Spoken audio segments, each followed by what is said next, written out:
Hi, it's Jennifer Hollick, Global Coordinator of the World War II Research and Writing Center. I am currently at the Netherlands American Cemetery in Margraten, and you may hear some thunder because it's questionable if this storm is moving over me or if it's going away.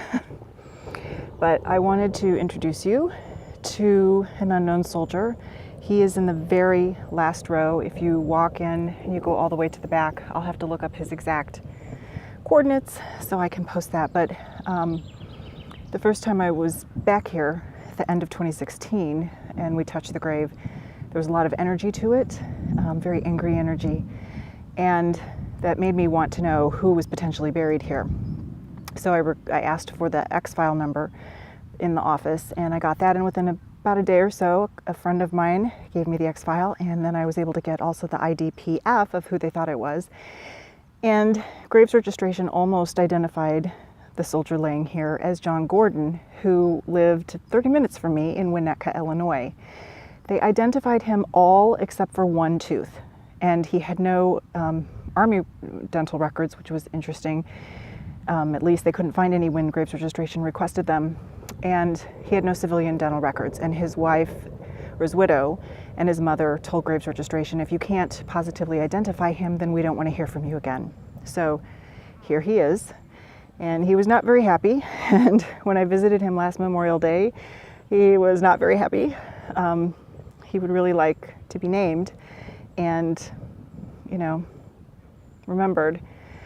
And today when I showed up, it was the energy of, well, it's about time. I've been waiting for you.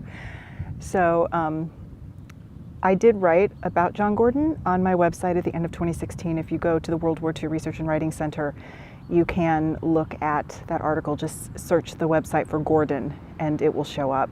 I think I even linked some of his files in there and some of his information.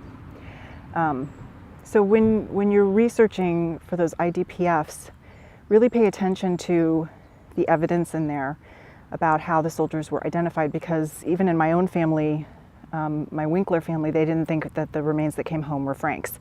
But reading the file, the Graves Registration did identify him. But I've also read other files where there are crew members from bombers that were burned beyond recognition with no personal effects or anything left, yet somehow they have an identification, but all the X-file paperwork disappeared. It wasn't included in the file. And I've heard that sometimes that happened. Once you identified someone, the X-file paperwork was just destroyed, but I've seen a lot of files where it's included. So I have to wonder sometimes, how did Graves Registration identify some of these people and not others? So if you're a family member and you still have someone who's missing in action, contact DPAA and talk to them about the case that they should have on your soldier and how you can submit DNA in case they are able to build a strong enough case and disinter, because they are disinterring out of the ABMC cemeteries. And so not all of the unknowns are actually here anymore. They have been taken back to the US, and some of them have been identified and sent home to their families. So there are ways you can contribute, especially with your DNA if you have a family member who's still missing. So I will try to take some more video while I'm here at Margraten. It's a beautiful place. It's not very busy, I think because it's already stormed twice this morning, and it's still, who knows. But if you're interested in John Gordon's story, take a look at my website and search for Gordon, and it was late 2016 that I posted that. Have a great day.